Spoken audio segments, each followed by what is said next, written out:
ఆధారాలతో భారత్ అబద్ధాలతో పాక్ నిన్న ప్రెస్ మీట్లు పెట్టారు. పాకిస్తాన్పై జరిపిన దాడులను ఆధారాలతో సహా భారత్ చూపించింది. పాకిస్తాన్లోని ఏ ఎయిర్ బేస్పై దాడి చేశామో ఫోటోలతో సహా భారత్ వివరించింది.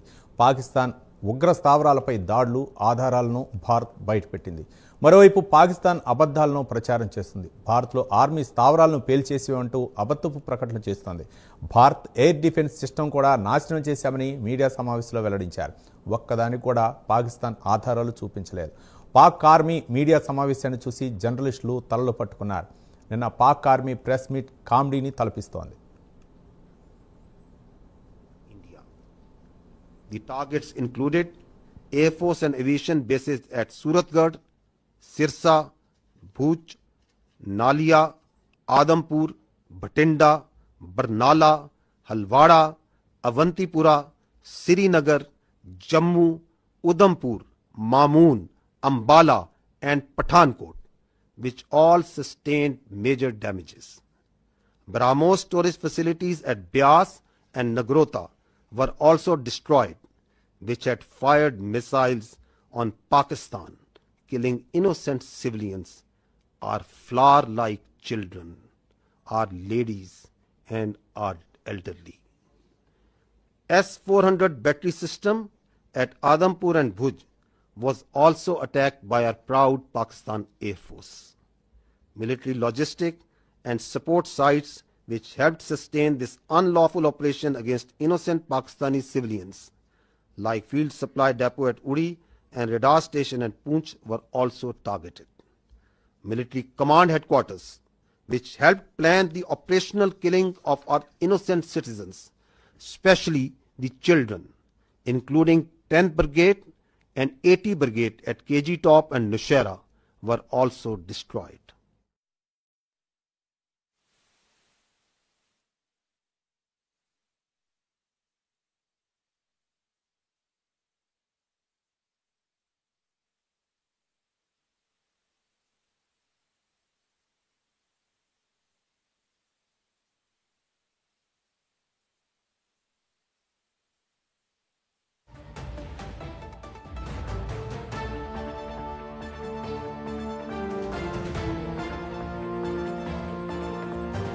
Good evening, ladies and gentlemen.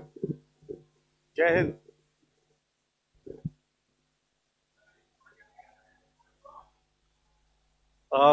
Welcome to this special press conference on Operation Sindoor.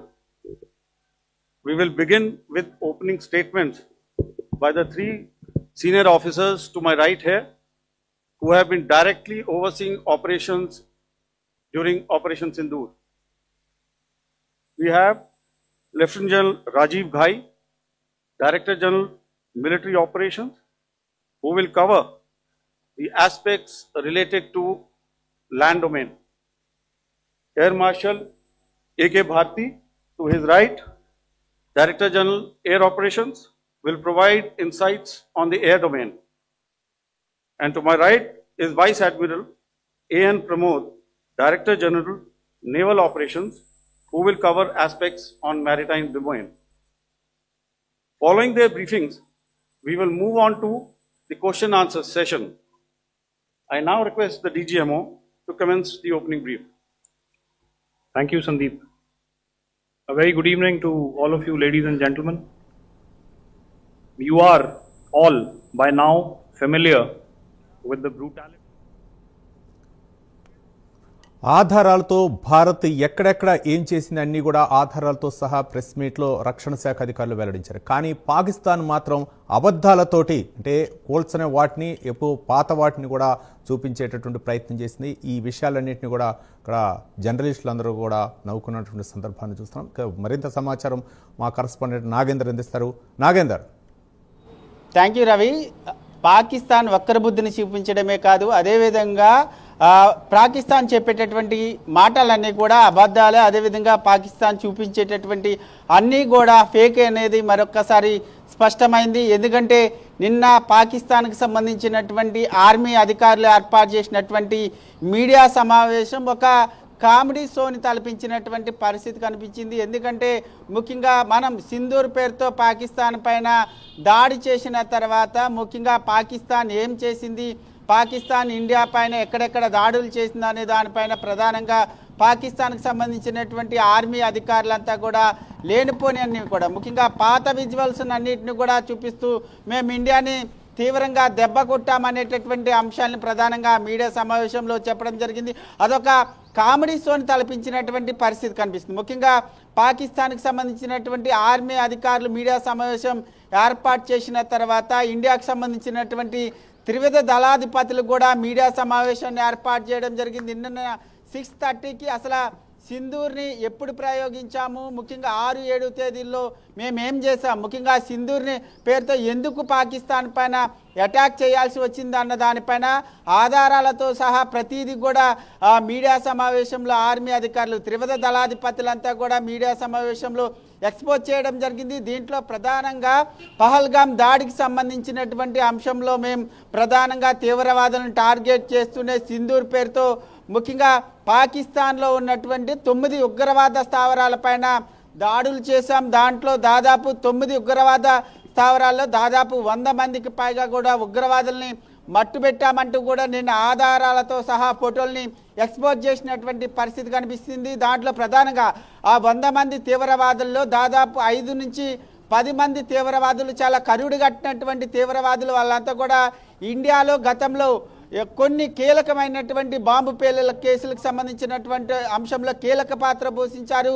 వారు కూడా 5 నుంచి 10 మంది వరకు కూడా వారు కూడా ఈ ఉగ్రవాదులు దాడులు చేసినటువంటి సమయంలో ముఖ్యంగా పాకిస్తాన్కి సంబంధించి 9 స్థావరాలపైన సింధూర్ పేరుతో మన ఇండియన్ ఆర్మీ ఎయిర్ ఫోర్స్ చేసినటువంటి దాడుల్లో వీళ్ళు కూడా చనిపోయారంటూ కూడా నిన్న ఆధారాలతో సహా మన త్రివిధ దళాధిపతులు చెప్పినటువంటి పరిస్థితి.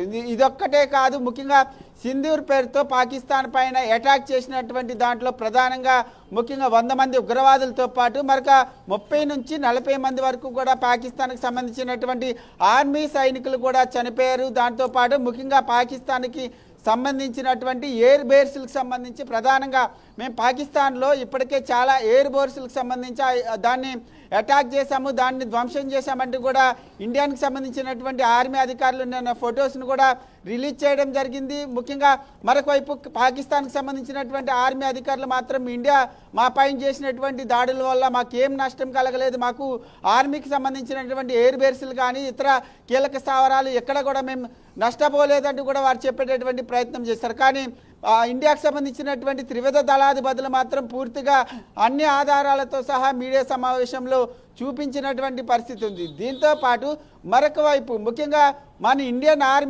ఆర్మీ కానీ ఎయిర్ ఫోర్స్ కానీ ప్రధానంగా తీవ్రవాదుల్ని అటాక్ చేస్తూ వాళ్ళ స్థావరాలకు సంబంధించినటువంటి వాటిపైన ప్రధానంగా అటాక్ చేశారు. కానీ పాకిస్తాన్కి సంబంధించినటువంటి ఆర్మీ ఎయిర్ ఫోర్స్ ఆర్మీ మాత్రం పూర్తిగా మన ఇండియాకు సంబంధించినటువంటి ఆర్మీకి సంబంధించినటువంటి వాటితో పాటు సివిలియన్స్ పైన అటాక్ చేశారనేది స్పష్టంగా మన ఆర్మీ అధికారులు చూపించినటువంటి పరిస్థితి ఉంది.